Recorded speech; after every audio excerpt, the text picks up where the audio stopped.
참 좋으신 아버지 하나님 감사드립니다. 오늘도 저희들에게는 한량없이 당신의 영을 부어주심으로 그 영이 우리 가운데 우리의 심령 안에 충만케 하여 주심으로 말미암아 우리가 하나님의 생명을 가진 자들로서 하나님이 들려주시는 말씀을 온전히 거룩한 것으로 취하여 빼앗기지 아니하고 잘 간수하여 하나님과 동행하는 삶에서 조금 더 벗어나지 아니하고 우리 하나님과 깊은 영적 교제를 이루며 살아갈 수 있도록 오늘 이 하루도 복되게 하여 주시기를 원합니다. 감사하며 예수님의 이름으로 기도드립니다. 아멘. 자, 하나님 말씀 나눕니다. 오늘은 누가복음 3장 15절 이하 17절입니다. 누가복음 3장 15절 이하 17절입니다. 함께 읽겠습니다. 백성들이 바라고 기다림으로 모든 사람들이 요한을 혹 그리스도이신가 심중에 생각하니 요한이 모든 사람에게 대답하여 이르되 나는 물로 너희에게 세례를 베풀거니와 나보다 능력이 많으시니가 오시나니 나는 그의 신발끈을 풀기도 감당하지 못하겠노라.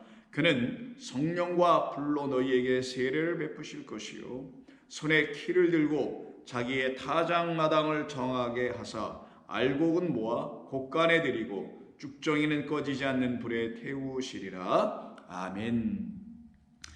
많은 사람들이 세례 요한에게 찾아 나와서 세례를 받으며 그들이 하나님께로 돌아갈 수 있는 길을 들려주는 그로 말미암아 회개에 온전한 합당한 열매를 맺기 위해서 찾아 나왔었습니다. 그리고 그에게 물었었지요. 그러면 우리가 무엇을 하리이까? 라고 무리들도 묻고 세리들도 묻고 그리고 더 나아가서 군인들도 물었다고 하는 말씀을 우리가 지난 시간을 통해서 함께 나누었었습니다. 그와 같은 것을 묻고 있는 그 백성들을 향해서 세례 요한은 일일이 그들에게 하나님의 뜻이 무엇인지를 하나하나 가르쳐주면서 답변을 해주게 됩니다. 그 답변을 들어보니 자기들이 전에 한 번도 들어보지 못한 말들이 그들에게 처음으로 들려지게 됐다는 것을 알게 됩니다. 그들에게 있어서 선생이라고 하는 제사장들이라거나 혹은 율법 교사라고 하거나 아니면 서기관들 혹은 랍비들 그들에게서는 세례 요한과 같은 대답을 듣지 못하였었는데 세례 요한은 담대하게 다른 차원의 말을 해줌으로써 한 번도 듣지 못한 말을 이들이 듣게 되다 보니 세례 요한을 놓고 그들이 마음의 심중에 깊이 생각한 것이 무엇이었냐면은 오늘 15절에서 말하고 있는 것처럼 혹시 이 세례 요한이란 저 사람이 그리스도는 아닌가라는 생각을 하게 되었다라는 거예요. 그래서 15절을 다시 보시면 백성들이 바라고 기다림으로 모든 사람이 요한을 혹 그리스도이신가 심중에 생각하니 라고 지금 이야기를 하고 있습니다. 본래대로 이 15절을 번역을 하게 되면 이렇게 되어 있습니다. 백성들이라는 사람들이 바라고 기다림으로 즉 어떤 기대를 하고 있었다라는 것이죠.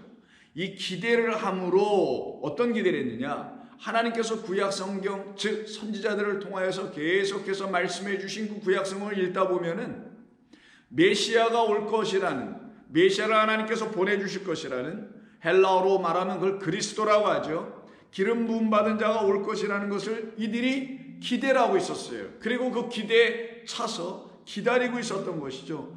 그리고 동시에 어떤 생각을 하면서 기다렸냐면 마음에서 심히 깊이 생각하면서 기다렸는데 보니 이 요단강에서 이렇게 세례를 선포하며 세례를 주고 있는 물로 세례를 줍니다.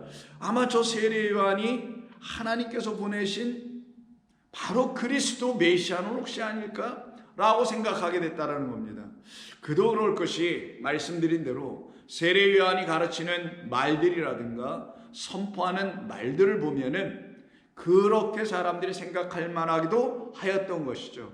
그런데 그러한 생각을 하고 있는 또 그렇게 반응들 하고 있는 그 백성들에게 세례 요한이 분명하게 선을 그으면서 말하기를 16절 요한이 모든 사람에게 대답하여 이르되 나는 물로 너희에게 세례를 베풀거니와 나보다 능력이 많으신 이가 오시나니 나는 그의 신발끈을 풀기도 감당하지 못하겠노라. 그는 성령과 불로 너희에게 세례를 베풀 것이며 손에 키를 들고 자기의 타작마당을 정하게 하사 알곡은 모아 곳간에 들이고 쭉정이는 꺼지지 않는 불에 태우시리라 하면서 나보다 능력이 있으신 그리고 지금 오고 계시는 그 분이 바로 그리스도시요 약속하신 메시아라는 것을 지금 세례 요한이 분명하게 언급해주고 있습니다. 그래서 세례 요한은 나는 아니다, 나는 그리스도가 아니다, 나는 메시아가 아니다 라고 분명히 선을 그었죠. 왜 메시아가 아니라고 얘기할 수밖에 없었을까요? 이 정도로 슈퍼스타 정도 되면 그래 내가 메시아가 될 수 있지, 메시아지 라고 할 수도 아마 있을지도 모르는데, 왜냐하면 당시에 거짓된 메시아들이 많이 출현했거든요. 내가 메시아야, 내가 그리스도야 하는 사람들이 수없이 많이 나와서 그 어려운 그 시대를 극복하고 헤쳐나갈 수 있는 어떤 대안을 모색하여 제시해 줄 수 있는 혁명가라든가 부흥가라든가 변혁가라든가 이런 사람들이 막 등장을 했었거든요. 그건 예수님 이전에도 있었고 예수님 이후에도 많이 등장을 했었습니다. 그런 측면에서 어떤 메시아들이라고 자칭 메시아로 나타나는 많은 사람들이 있었으나 세례 요한은 자기 자신을 그렇게 얘기하지 아니하고 나는 아니다, 나보다 능력 있으신 분이 계시다, 그분은 곧 지금 오고 계시는 분인데 그가 바로 메시아의 일을, 그리스도의 일을 온전케 다 하실 것이다. 그래서 누가복음을 통해서 보면은 그리스도라는 말이 선포되는 때가 어디에서 나타나냐면 천사들이 밤중에 그 베들레헴에서 양을 치고 있는 목자들에게 나타나서 하늘에서 오신 하나님의 아들이 나셨음을 그들에게 기쁜 소식으로 전해줄 때에 이런 얘기를 합니다. 11절, 1장 11절입니다. 2장 11절입니다. 오늘 다윗의 동네에 너희를 위하여 구주가 나셨으니 곧 그리스도 주시냐. 그러면 구주, 그러니까 구원자라는 것이고, 그리스도, 그러면 이건 메시아라는 뜻이고요, 기름 부음을 받았다라는 뜻이고, 근데 그는 또한 주이시다. 구약 백성들에게 있어서 주라는 개념은 여호와라는 것입니다. 결국은 구주가 되어 이 땅에 오신 그리스도 예수님만이 그들에게 있어서는 그들을 구원하실 여호와 하나님의 이름으로 오신 분이다 라는 것을 지금 말하는 것이죠. 그러면 이 구주는 어떤 구주인가? 즉 어떻게 구원자가 되시는 것이며, 구원자라는 것은 사람들을 어디로부터 구원을 내시는 그런 분이신가? 그것을 해낼 수 있는 분만이 바로 그리스도가 되시는 거니까요. 그럼 마태복음을 통해서 예수님의 나심에 대한 이야기를 들여다보면은 다음과 같은 말로 20절 21절에서 말합니다. 자, 이 일을 생각할 때 1장 20절 주의 사자가 현몽하여 이르되 다윗의 자손 요셉아 내 아내 마리아 데려오기를 무서워하지 말라. 그에게 잉태된 자는 성령으로 된 것이라. 아들을 낳으리니 이름을 예수라 하라. 이는 그가 자기 백성을 그들의 죄에서 구원할 자임이라. 바로 구원할 자, 구원자. 뭐로부터? 그들의 죄로부터 구원할 자. 그럼 하나님께서 보내시기로 약속하신 메시아는 누구신가? 그리스도는 누구신가? 그 백성들의 죄에서 백성들을 구원하실 분으로 보내어 주신 분을 구원자 메시아라고 하는 거예요. 그래서 나중에 예수님께서 부활하시고 승천하신 이후에 이 뜻을 뒤늦게 성령으로 말미암아 깨달아 알게 된 사도들과 초대교회 성도들 백성들은요, 다 이구동성으로 예수를 그리스도라고 전하게 됩니다. 요한을 그리스도라 하지 않고요, 예수님을 그리스도라고 전해요. 왜? 예수님만 백성들의 죄를 그 죄에서 건져내실 구원자이시며 그는 바로 기름이라는 성령을 부음받고 오신, 그래서 성령으로 잉태하셔서 오신 하나님의 아들이시기 때문이다. 그래서 그로 말미암지 않고는 우리는 우리에게 있는 영원한 죄로 말미암는 형벌과 그 형벌로 말미암는 영원한 사망에서 우리가 스스로 벗어날 길이 없는데, 감사하게도 우리의 이 모든 죄에서 우리를 구원하시려고 이 땅에 오신 그 예수님이 알고 보니 우리의 그리스도셨다. 이것을 모두가 고백하며 그리고 그 예수님을 전하며 찬송하며 살아갑니다. 그래서 아무런 박해가 일어나도, 어떠한 고난과 역경이, 어떠한 위험이 그들에게 있다 할지라도 이미 그들은 새 생명을 얻었기 때문에, 그 새 생명을 얻었다라는 말이 바로 구원을 받는 걸 말합니다. 여러분들이 지금 예수님으로 말미암아 예수님을 믿었다는 이유로 구원을 받았다면, 그 확신이 여러분에게 있다면 뭐가 그 안에 사실 담겨 있어야 되냐면, 어떤 또 다른 확신이 있어야 되냐면, 여러분들이 죄로부터 구원을 받았다라는 걸 알게 되는 것이며 새 생명을 누리고 있음을 알아야 되는 거예요. 구원을 받았는데 생명에 대한 이해가 없어. 구원이라는 건 고작 얘기하는 것이 그냥 들어보니 뭐 이 땅에서 살다가 하늘나라 천국에 가는 걸 구원이라고 생각을 하는 사람들이 적지 않더라고요. 근데 구원은 그게 아닙니다. 죄는 사망을 주는 것이에요. 그럼 거기서 벗어난다는 건 생명의 자리로 옮겨가는 걸 말합니다. 죄가 해결됐다는 건 죄로 인해서 그 결과인 사망을 가지고 살아가고 있던 우리의 삶이 끝나는 걸 말하는데, 그래서 죄로부터 우리를 구원하신다는 건 생명으로 우리를 이끌어 가시는 걸 말하니, 구원받은 사람들에겐 반드시 확신으로 있어야 될 게 무엇이냐? 나는 생명을 가졌다.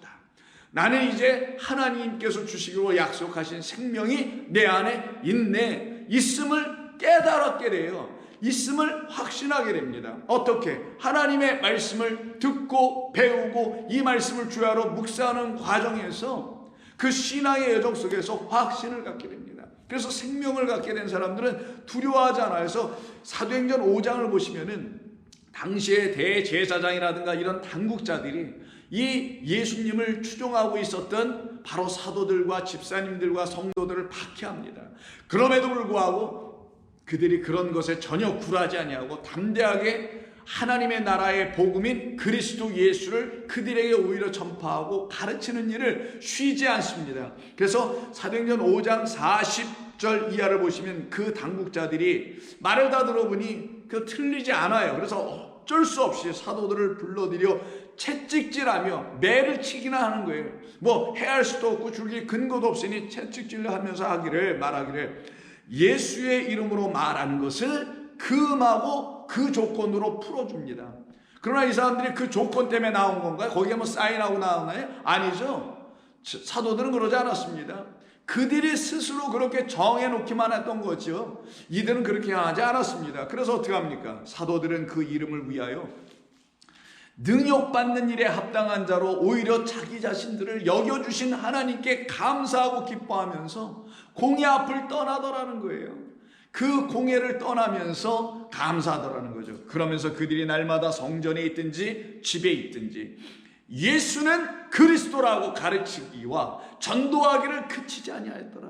세례요한이 그리스도가 아니요 그 어떤 슈퍼스타도 그리스도가 아니라 오직 우리에게 영원한 슈퍼스타, 바로 말 그대로 지저스 크라이스트 슈퍼스타인데, 그 우리 주님이 우리에게 슈퍼스타가 될 수밖에 없는 이유는 나라는 사람이 갖고 있는 죄와 사망을 우리 주님께서 멸하시고 그 자리에서 신음하고 갇혀있던 나를 끄집어내어 구원하여 딜리버하여 나를 영생의 나라로 옮기셨다라는 사실을 내가 이제 깨달아 알게 되니, 그 예수님이 나에게 누가 된다고요? 그리스도가 되는 거예요. 그래서 그리스도가 된다라는 말에는 바로 어떤 것의 조건이 있어야 그리스도가 되는 것이냐, 세례요한과 예수님이 어떤 차이가 있는 것이냐, 바로 오직 그리스도는 나보다 능력이 있으셔서 나는 물로 세례를 주거니와 그는 무엇으로요? 성령과 불로 세례를 주는 것이다. 그래서 사도행전에 교회 시대가 열려지는, 즉 성령이 임하여 각 사람을 하나님의 거룩한 몸된 교회인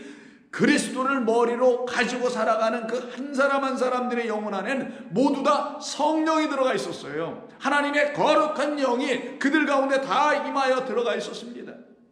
그래서 2장을 보시게 되면 사도행전 2장 36절 이하를 한번 볼까요? 하나님의 종들이, 사도들이 복음을 전합니다. 예수는 그리스도라고 담대히 전파합니다. 그 그리스도로 예수를 만나지 못하면은, 그 예수로 그리스도를 알지 못하면은 당신들은 영원한 죄에서 사함받을 길이 없어 둘째 사망의 자리에 들어가게 될 것이라는 걸 선포합니다. 그런즉 36절입니다. 이스라엘 온 집은 확실히 알지니 너희가 십자가에 못 박은 이 예수를 하나님이 주와 그리스도가 되게 하셨느니라. 그들이 이 말을 듣고 마음에 찔려 베드로와 다른 사도들에게 물어 이르되, 형제들아, 그러면 우리가 어찌할꼬 오늘 세례 요한에게 나와서는 그럼 우리가 무엇을 어떻게 해야 되겠느냐라고 물었던 그 구약의 백성들, 예수님이 지금 아직 그들에게 만나실 바 되지 않아서 그리스도 예수로 메시아로 하나님을 아직 알지 못한 그들은 자기들에게 있는 어떤 삶의 부분을 해결하고 바꾸고 변화시키는 것을 놓고 그럼 우리가 어떻게 하나님 모시기에 합당한 자가 될 것이냐라고 얘기하고 있었잖아요. 그때 그런 그들을 향해서, 그리고 그런 그들이 자기들의 마음속에 저 요한이 혹시 메시아가 아닐까 하고 있는 그런 그들에게 세례 요한이 하고 있는 말이, 나는 아니야, 나는 메시아, 나는 그리스도가 아니야, 나는 당신들의 영원한 그 영적인 문제를 해결해 줄 수 있는 사람이 아니야, 나는 고작 인간 피조물에 불과하지. 그러나 피조물이 아니시고 창조주 하나님이신 여호와 하나님이라는 이름으로 이 땅에 그 하나님을 계시하여 오신 그리스도라는 나보다 능력 있으신 저 예수만이 당신들을 그 사망의 죄에서 끌어내고 인도하실 유일하신 하나님의 이름으로 오신 하나님의 아들이시다라고 얘기를 하게 될 거 아니겠어요. 그래서 이 마음에 찔려 형제들아, 이들도 똑같이 우리가 어찌할꼬 라는 이 질문에 대하여 세례 요한과 마찬가지로 이 사도들도 또 뭐라고 대답하겠어요? 당신들이 바라봐야 할 분은 그리스도 예수이십니다 라고 얘기해야 되겠죠. 베드로가 이르기를 너희가 회개하여 각각 예수 그리스도의 이름으로 세례를 받고 죄 사함을 받으라. 그리하면 성령의 선물을 받게 될 것이다. 결국 그리스도 예수의 이름으로 세례를 받는다라는 사람들에게 일어나는 일은 성령이 임한다는 거예요. 그 말을 사도행전에도 그렇고 요한복음에도 그렇고 지금 우리 누가복음에도 그렇고 성령으로 세례를 받는 것이라고 말하는 거예요. 그러면 여기는 사도행전에서는 예수 그리스도의 이름으로 세례를 받으면 성령이 임한다고 되어 있고, 지금 누가복음에서는 그는 성령과 불로 세례를 주게 된다고 하셨죠. 그러면 성령과 불로 세례를 받으면 그리스도라는 이름이, 예수의 그리스도라는 이름이 그들 안으로 들어오게 되는 것을 말하며, 그렇게 들어왔을 때 그리스도 예수의 이름 안에서 세례를 받게 되면 그들이 받은 세례를 성령으로 받은 세례, 불로 받은 세례라고 하는 거예요. 그래서 그리스도가 되기 위한 조건에는 딱 이 두 가지가 다 이루어지는 것을, 두 가지의 것을 다 행할 수 있는 그 분만이 그리스도가 되실 수 있는 유일한 분이 되는 거예요. 그럼 두 가지 조건이 뭐냐? 첫 번째는 지금 말씀드린 대로 불과 성령, 성령과 불로 세례를 주시는 분이 되어야 하고, 두 번째는 오늘 본문 3장 17절에서 말한 것처럼 손에 키를 들고 자기의 타작마당을 정하게, 이 정하다는 건 뭘 이렇게 정해놨다가 아니라 깨끗하다라는 거예요. 한문으로 깨끗하다, 깨끗하게 하실 그분, 자기의 타작마당을 깨끗하게 하사 알곡은 모아 곳간에 들이고 쭉정이는 꺼지지 않는 영원한 불이죠. 그 불에 던져서 태워버리시는 바로 이 17절과 16절 성령으로 세례를 주시며, 또한 자기의 타작마당을 깨끗게 하사 알곡은 모아 곳간에, 그리고 그 쭉정이는 꺼지지 않는 불에 넣는 바로 심판의 주, 심판하실 수 있는 유일한 분이 누구냐? 바로 그리스도라는 예수 분밖에는 없으시다.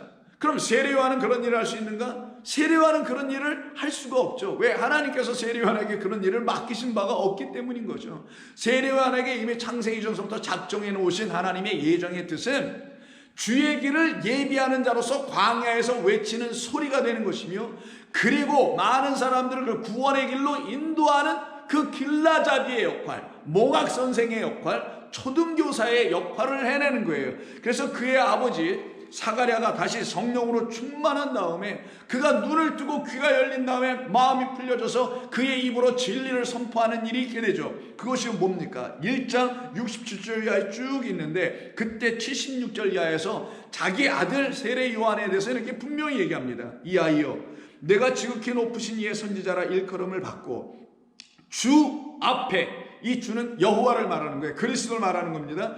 여호와 앞서 가서 그 길을 준비하여 주의 백성에게 그 죄 사함으로 말미암는 구원을 베풀어 주는 게 아니라, 여기 뭐라고 돼 있어? 알게 해주는 것. 이게 모든 선지자가 하는 일이에요. 사도들도 다 이런 일을 하는 것이지, 선지자와 사도와 세례 요한과 사도 요한과 사도 베드로와 사도 바울과 누구 등등 모두는 그 구원을 주시는 그리스도를 알게 해주는 이런 분이 계십니다라고 소개해주고, 그분을 이 세상 가운데 만방 가운데 예수는 그리스도라고 선포해주는 그 일만 하는 것이고, 그런 그 구원을 이루시고 구원을 주시는 분은 누구시냐? 세례 요한이 아니요, 인간이 아니요, 사람이 아니라 오직 누구시다? 하늘의 하나님이요, 영원하신 여호와 하나님의 이름으로 이 땅에 오신 그리스도라는 예수만 하시는 것이다. 그러면 그리스도에게는 두 가지 조건, 성령으로 세례를 주어서 그들 안에 성령이 채워지면 그 성령으로 말미암아하는 성령의 역사들, 일하심이, 섬기심이, 그들 성령을 받은 사람, 그리스도 예수의 이름 안에서 성령을 부음받은 사람들 안에 성령이 하시는 일이 있는데, 그게 무엇이냐? 전부 다 그들을 알곡으로 만들어가는 일이며, 알곡으로 만들어진 자들은 곳간에 들어가나 성령으로 세례를 받는 그리스도 예수의 이름에서 성령을 받지 아니한 자들은 쭉종이가 되어 영원한 물속으로 던져지게 된다는 이 심판까지 다 이루시는 분을 그리스도 예수다. 여러분, 이거 분명히 알고 계셔야 합니다. 이 세상에도 적그리스도가 좀 수없이 많이 있는 것으로 알고 있습니다. 여러분도 아마 간간히 들으실 기회가 있으실 거예요. 자, 아주 웃기지도 않는 그런 적그리스도도 많이 있지만 교묘한 적그리스도도 많이 있어요. 그리스도는 누구시라고요? 오직 예수님 외에는 없으신 거예요. 왜 그런 거냐면, 그만이 우리에게 참된 성령을 부어주실 수 있는 분이요. 세례가 뭐라 그랬어요? 머리끝부터 발끝까지 퐁당 들어갔다 나오고 다 씻은 바 되는 것이죠. 그만이 우리를 깨끗게 하실 수 있는 분. 그래서 타작마당을 깨끗게 하사라고 얘기하는 겁니다. 그렇게 우리를 찾아오셔서 당신의 영으로 우리 안에 부어주셔서, 우리 안에 당신의 영으로 충만케 해주셔서 그 영으로만 하나님의 말씀을 대하고 그 영으로만 온 세상을 바라볼 때에 거룩하신 하나님이 보이게 되며, 그 하나님이 참 하나님이라는 사실을 알게 되며, 그 하나님 아버지로 말미암아 우리가 이제 알곡이 되어 영원한 아버지의 나라에 들어가게 되는 것인데, 이 모든 일을 이루실 분이, 바로 이루신 분이 우리 주 예수 그리스도이시다. 그러면 성령으로 세례를 받는 것이겠죠. 오늘은 그래서 그 두 가지 조건 중에 성령으로 세례를 받는 부분을 우리가 집중적으로 한번 살펴보겠습니다. 근데 그러기 위해서는 오늘 본문 한번 다시 한번 유심히 좀 잘 살펴보고 읽어봐야 됩니다. 16절 한번 보세요. 요한이 모든 사람에게 대답하여 이르기를, 나는 물로 너희에게 세례를 베풀거니와 나보다 능력이 많으신 이가 오시나니 나는 그의 신발끈을 풀기도 감당하지 못하겠노라. 이유인즉슨, 왜냐하면 그는 성령과 불로 너희에게 세례를 베푸실 것이기 때문이다. 이렇게 말씀하고 있어요. 그러면 세례 요한도 세례를 주고요, 예수님도 세례를 준다는 얘기죠. 그리스도도. 그러면 세례 요한이 주는 그 세례는 보이는 것으로 세례를 준다는 것이죠. 왜? 물로라고 되어 있잖아요. 그런데 그리스도인 예수님께서 주시는 그 세례는 보이는 것으로 세례를 베푸는 게 아니라 보이지 않는 영으로, 영은 보이지 않아요. 거룩한 영입니다. 더군다나. 그래서 푸뉴마 하기오스, 푸뉴마 영, 하기오스 깨끗한, 거룩한. 그래서 이게 아까 타작마당을 정하게 하사 할 때 정하다가 깨끗하게 하다는 의미를 갖고 있는 거예요. 똑같이. 자, 그러면 보이는 것으로 세례를 베푸는 자는 세례 요한이며, 그 세례 요한을 그의 아버지 사가랴가 뭐라고 했냐면 선지자라고 말을 했어요. 다시 한번 여러분들 기억을 되살리기 위해서 다시 한번 76절, 1장 76절을 보면, 이하여 내가 지극히 높으신 이의 선지자, 이렇게 되어 있잖아요. 그러면 선지자로서의 세례 요한이 하는 것은 보이는 걸 가지고 세례를 주는 것이다. 그 보이는 것을 뭐라고 설명했느냐? 물이라는 걸로 설명해 줬고, 물은 정말 눈으로 보이는 것이죠. 그런데 그가 아닌 그리스도만이 하실 수 있는 세례는 무엇이냐? 바로 보이지 않는 것인, 그러나 차원이 다른 성령으로 한다라는 거예요. 근데 이 성령 다음에 뭘 하나 더 붙였냐면 성령과 불로라고 되어 있죠. 그 말은 성령과 불, 그럼 두 번이라는 걸로 느껴지잖아요. 성령으로 한번 세례받고 불로 한번 세례받고 이렇게 들려질 수 있잖아요. 이게 아니고, 물론 카이라는 헬라어, 이게 영어로는 and, 우리말로는 그리고라는 의미인데, 성령 그리고 불 이렇게도 해석할 수 있지만, 그래서 성령과 불이라고 우리말 번역에는 영어도 다 그렇고 다 이렇게 번역을 했지만 본래의 뜻은 그게 아니고, 이거는 같다라는 거예요. 동의어라는 겁니다.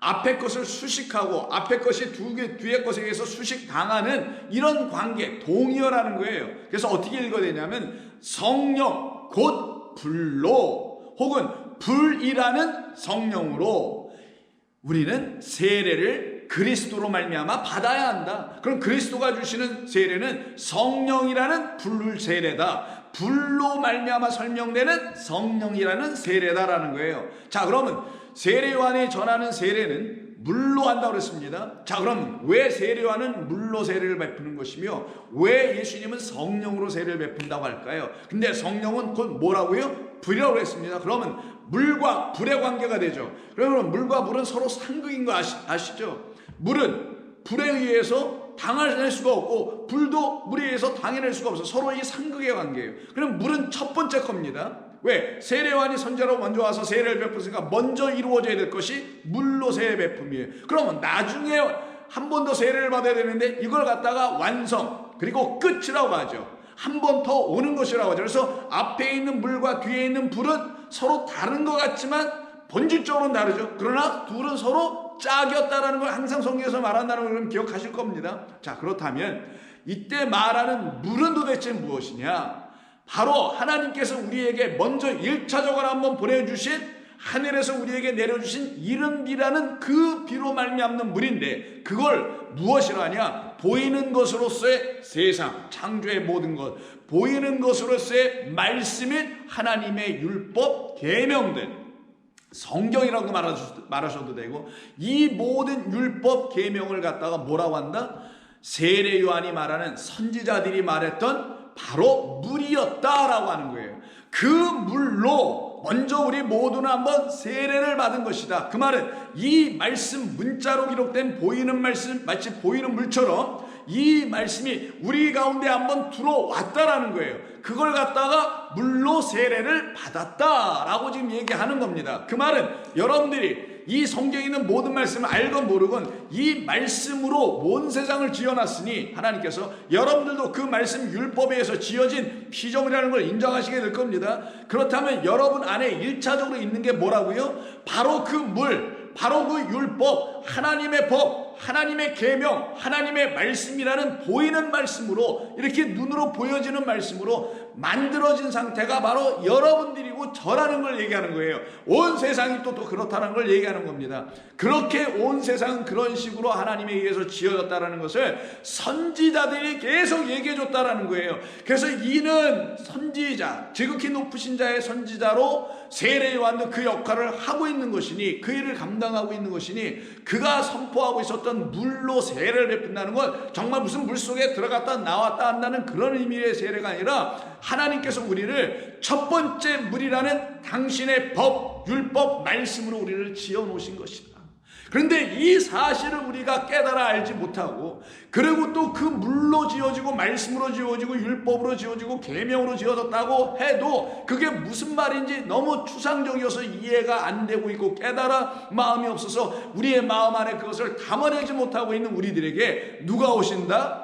그거는 이런 뜻이야. 선지자들이 말했던 세례 요한이 말했던 물로 세례를 준다라는 건 율법으로 너희가 이렇게 지어지고 율법이 너희들이 한번 이렇게 다 들어와 있다는 건 이런 뜻이야 라고 내 뒤에 오시는 그러나 누구?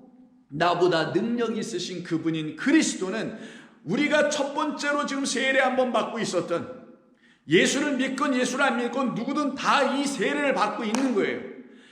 기독교에서 말하는 물세례를 말하는 게 아닌 거 여러분 잘 이해하시고 오해하지 말고 들으셔야 합니다. 헷갈리지 마시고 모든 건 하나님의 물로 한번 다 창조되고 모든 것은 하나님의 말씀으로 다 부어신 바 된 거고 모든 온 피조물들은 하나님의 법에 의해서 지어진 겁니다.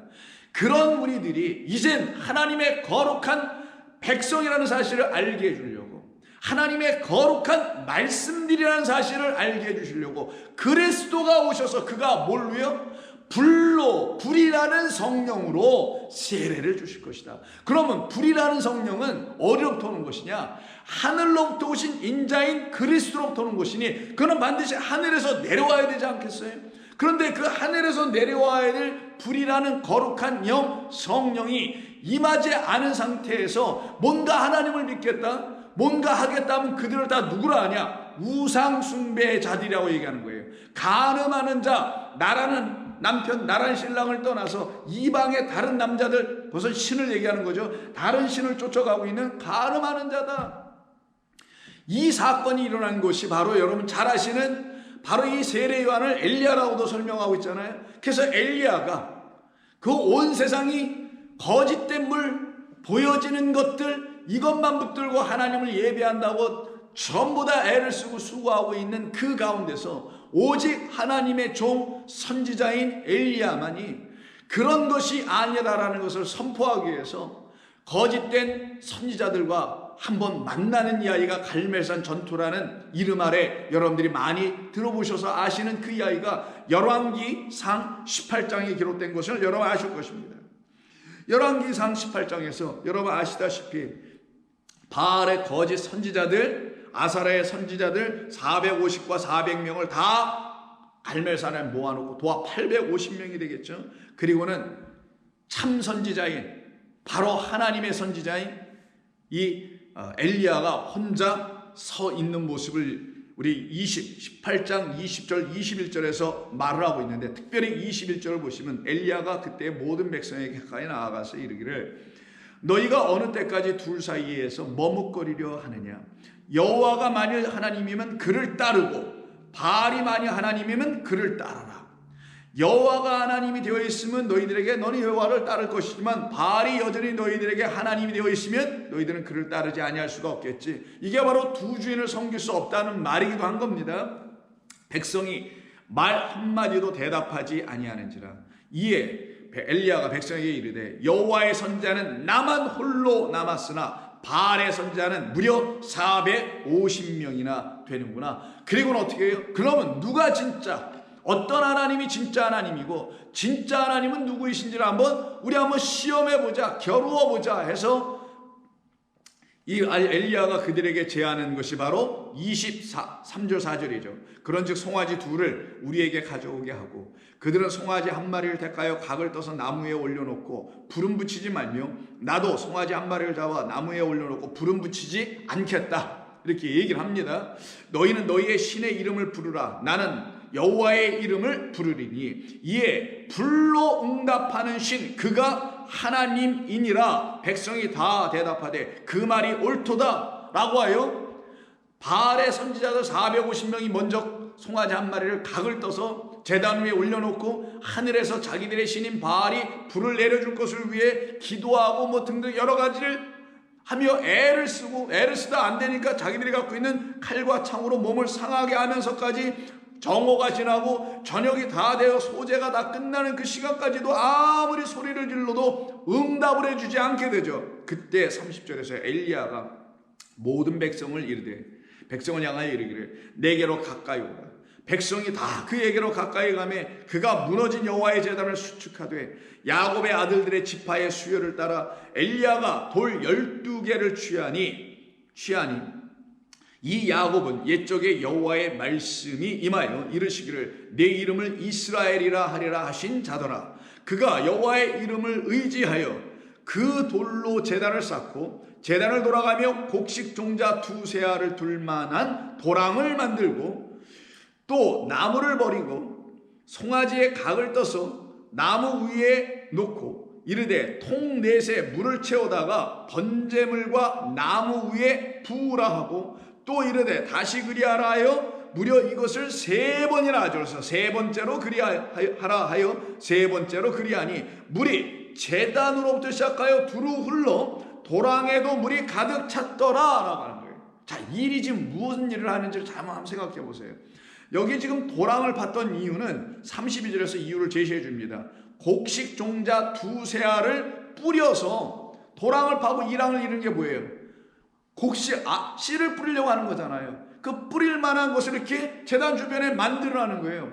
엘리야의 제단은 이런 제단이었다라는 거예요. 제단 위에 송아지만 각도서 올라온 게 아니라 그 주변을 이렇게 이랑고랑을 만들어 가지고 마치 농부가 씨 뿌릴 때 씨가 뿌려질 수 있도록 해야죠. 그럼 여러분 씨만 뿌립니까? 아니죠. 모두 줘야 돼. 씨 뿌리면 물을 또 줘야 되잖아요. 그래서 제단 위에서부터 물을 다 붓게 해요.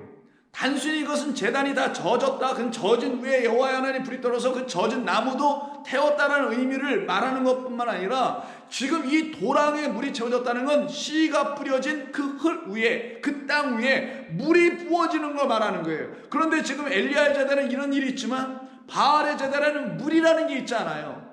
거짓 선지자들의 제단에는 하나님의 율법이라는 물이 일단 있지도 않다라는 걸 말하는 거예요. 그런데 엘리야의 제단은 뭐가 부어지더라? 물이 부어지더라는 거예요. 1차적으로 뭐가 먼저? 물이 먼저. 세례요한이 뭐라고 해? 나는 물로 세례를 주거니와 물은 뭐예요? 바알의 제사장들이 갖고 있지 못하고 그 선지자들이 말하지 못하고 있는 하나님의 율법을 물로 지금 얘기하는 거고요. 그 물로 말미암아, 율법으로 말미암아 한번 씨가 뿌려지는 상태를 놓고 여호와의 제단이라고 하는 거예요.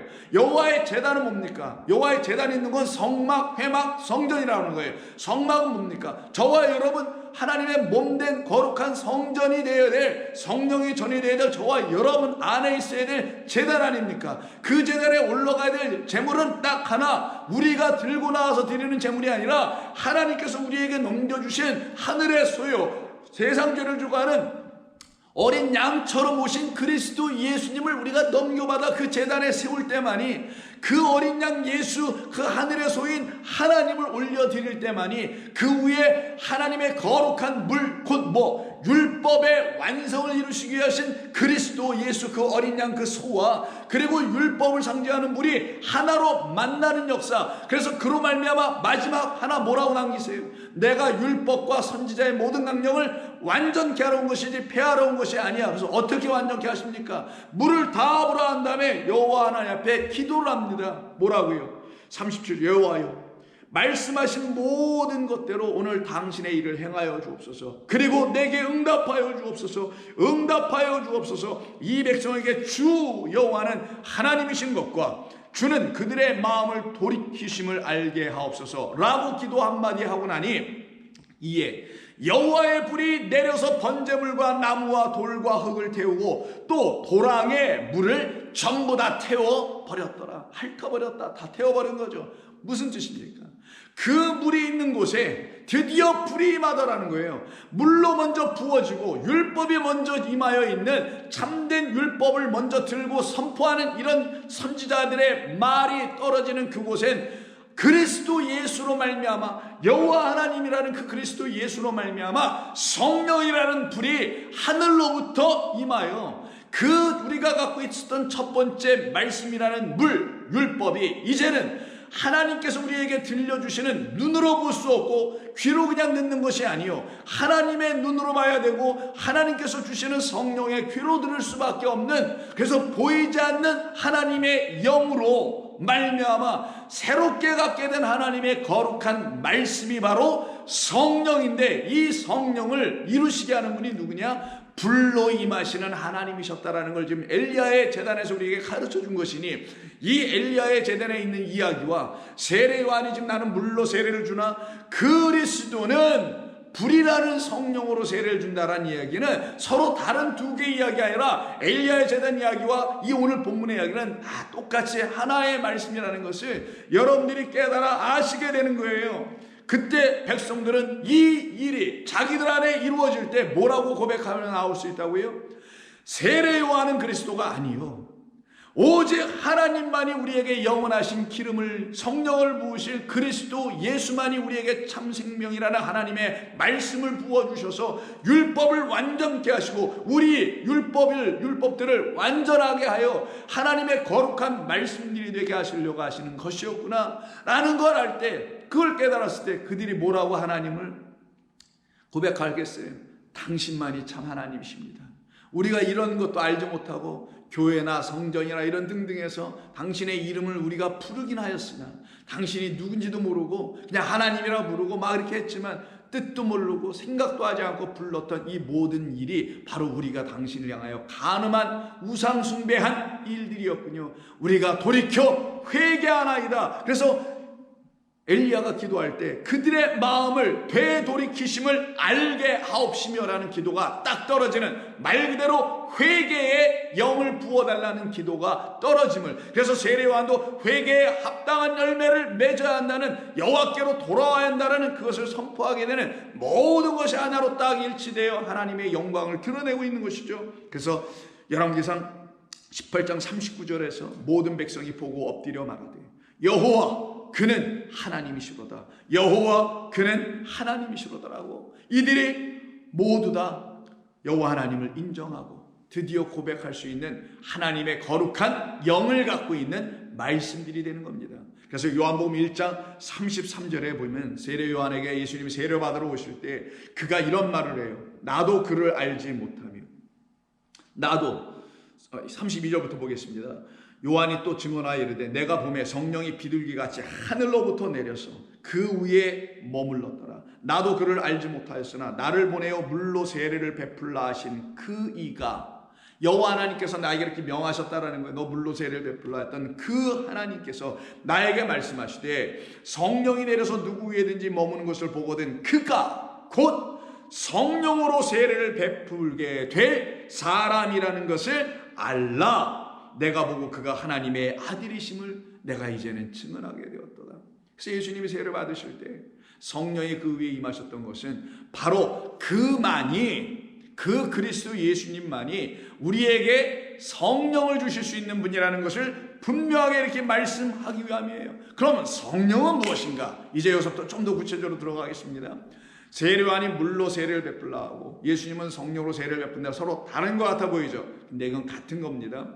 앞에 있는 물은 물로 지금 율법을 설명하고 하나님의 말씀을 설명한 것이고요, 뒤에 있는 성령도 하나님의 율법 말씀을 설명하고 있는 거예요. 그런데 이 앞에 있는 그 율법을 물로 설명했던 것은 이것만으로 되는 것이 아니라 그 하나님의 거룩한 말씀, 물로 설명돼서 우리를 깨끗하게 하실 것이라고 약속해 주신 그런 율법이라는 물, 그 물이 이제는 우리의 힘과 수고와 애씀과 행위로 우리를 어떻게 하게 하기 위한 명령과 계명과 계율로 율법을 바라봐 보면은 계속 그거를 지켜가면서 그 율법을 행위로 지켜내어 우리가 수고하여 우리를 깨끗게 하는 것으로 계속 우리를 가르쳐내게 되지만 이게 아니었구나. 그리스도 예수께서 우리에게 오셔서 당신만이 우리에게 주시는 새로운 물, 다른 물, 어떤 물? 성령이라는 물, 혹은 성령이라는 불입니다.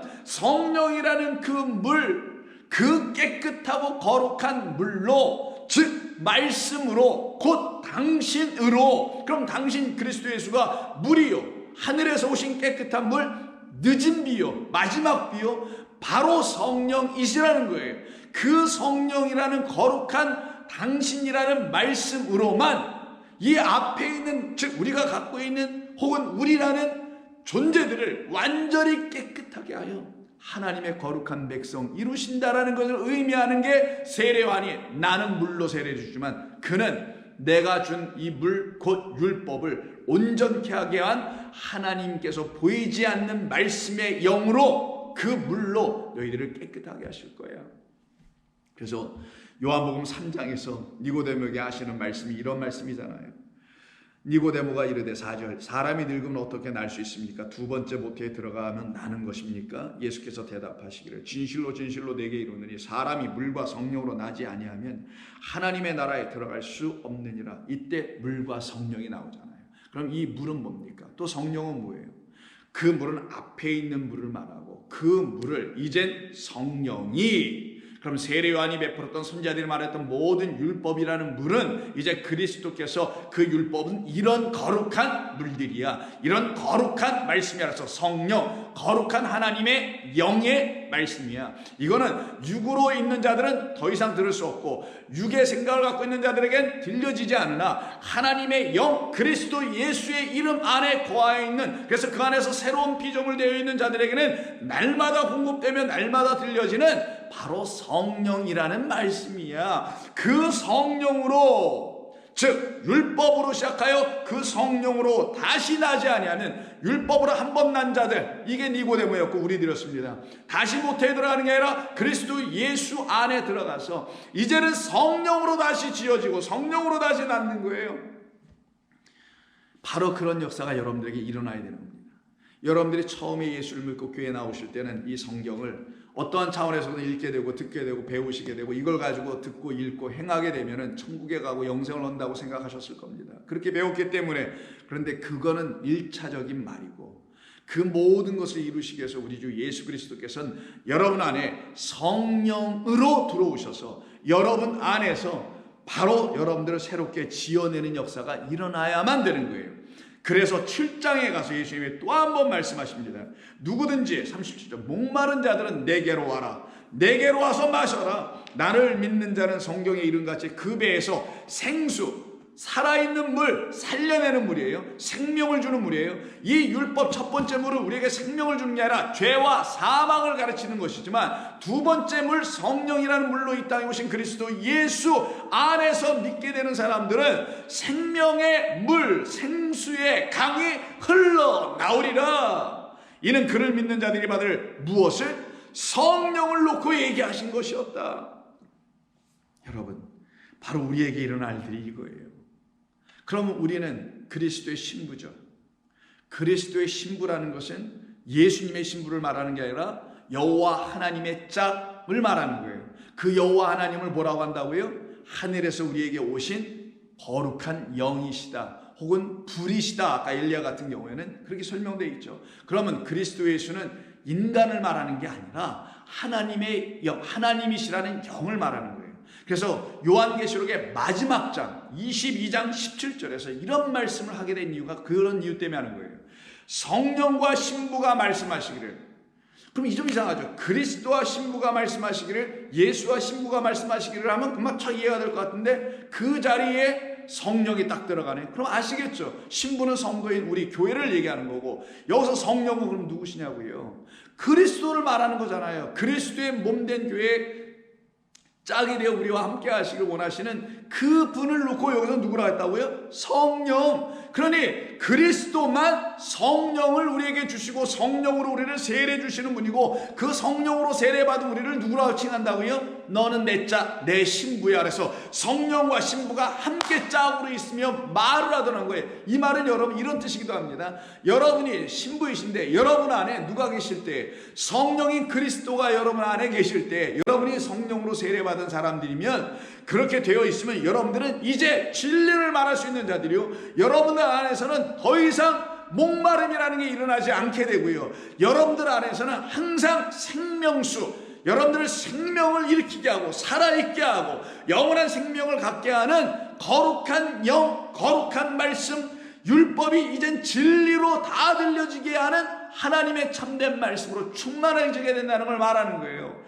그래서 성령과 신부가 말씀하시기를 오라, 일로 올라와라 하시는도다. 듣는 자도 오라, 하나님의 말씀을 듣는 자도 와라 할 것이요, 그리고 목마른 자도 올 것이요, 또 원하는 자는 값없이 생명수를 받으리라. 그럼 생명수를 받네. 어디로요? 우리들 안에 생수가 강처럼 흘러 넘쳐가겠다는 그 생수는 곧 성령이라는 두 번째 물이었다는 걸 말하는 거예요. 이게 바로 하나님의 말씀을 더 이상 문자로 읽지 않고 이걸 신앙의 방식이나 교회를 세우고 부흥시키고 조직화시키는 이런 말씀들로 사용하라는 그런 말로 더 이상 들려지지 않게 되고, 오직 나의 영혼 안에 부어주시기로 작정해 놓으셔서 그 영으로 말미암아, 그 성령으로 말미암아 내가 그리스도 예수라는 성령 안에서 내가 새로운 피조물 되게 하게 하시려고 하는 하나님의 거룩한 뜻이었다는 걸 비로소 알게 될 때, 값없이 주기로 작정하신 하나님의 은혜의 선물이니 이 생명수 성령을 받아라, 마셔라, 안으로 갖고 있어라. 더 이상 목마르지 아니하게 될 것이다. 그래서 바울도 똑같이 고린도전서 12장 12절에서 이런 신부인 우리들, 그리스도의 몸이 되어야 될 우리, 그리스도께서 우리 안에 들어오셔서 그 그리스도를 영접해야 될 몸이 되어야 될 우리들을 놓고 다음과 같이 얘기합니다. 몸은 하나인데 많은 지체가 있고 몸의 지체가 많으나 한 몸인 것 같이 그리스도도 그러하니라. 우리가 유대인이나 헬라인이나 종이나 자유인이나 다 한 성령으로 세례를 받아 하나의 몸이 되었고 또 다 같이 하나의 성령, 한 성령을 마시게 하셨느니라. 그리스도는 누가 하시는 거라고요? 이 성령을, 이 거룩한 영을, 이 거룩한 깨끗한 말씀을 우리 안에 넣어주시는 하나님의 아들, 그분만이 그런 일을 하시는 것이라는 걸 말해준 겁니다. 율법을 선포하고 이 율법 계명을 가르치는 선지자나 목사나 사도나 등등의 모든 사람들은 이 첫 번째 것만 주는 자들이에요. 그러나 이 첫 번째 것이 우리를 구원과 생명에 이르게 하는 바로 첫 번째로 우리에게 주신 물이라는 말씀이라는 법이라는 것을 우리에게 들려주는 자들에 불과한 것이나 그게 세례 요한과 같은 우리 모두라는 거예요. 그러나 그리스도는 한 분, 즉 하나님은 한 분, 성령 한 분. 그래서 그분과 하나로 되어 있는 우리 모두도 하나의 몸 여러 지체. 이 모두는 똑같이 바로 약속해 주신 성령으로 말미암아 세례받는다는 건 우리 몸에 세례가 입히는 게 아니라 성령이 우리 안으로 들어오신다. 그래서 우리 안에서 하나님의 말씀이 충만하게 될 때 그때 그 말씀은 문자의 말씀이 아니라 이 말씀이 하나님의 진리로 하늘의 거룩한 음성으로 다 바뀌어 들려져 여러분들이 하늘의 백성이며 하늘에 속한 자요 하늘의 시민권을 갖고 살아가는 자라는 사실을 확실하게 증거해줘서 그 증인의 삶을 살아갈 때 예수는 나에게 그리스도이십니다. 그는 나에게 성령이십니다. 나는 그의 성령이라는 나의 모든 갈증을 해결해 주신 생명수로 내게 안에 들어와 계신 하나님의 아들이십니다. 그것을 여러분들은 고백하며 감사하며 살아가게 될 것이라 저는 믿습니다. 기도하겠습니다. 하나님 고맙습니다. 오늘 저희들에게 주신 이 귀하고 복된 말씀을 통하여서 우리의 영혼이 복되며 살아나 하나님의 영을 우리 안으로 갖고 그 영으로 말미암아 이제 모든 율법의 계명의 말씀을 다시 읽고 가르쳐 주시는 아버지 하나님의 은혜 안에서 내 안에는 더욱더 우리 안에는 더욱더 성령이라는 거룩한 말씀들로 충만하게 하실 줄로 믿습니다. 그리고 그 말씀들을 안으로 갖고 있는 자들은 결단코 빼앗기지 아니하고 결단코 보여지는 말씀이 아닌 하늘의 거룩한 하나님이 알고 계시고 보고 계시는 말씀인 것이오니 우리 안에는 축복이요 우리에게는 복임을 믿습니다. 이와 같은 것을 소망하며 오늘도 성령 우리 하나님 안에서 거하기를 원하는 모든 백성들 위해 당신의 영을 부어 주시옵소서. 하나님의 말씀을 진리로 갖게 하여 주시옵소서. 예수님의 이름으로 기도드립니다. 아멘.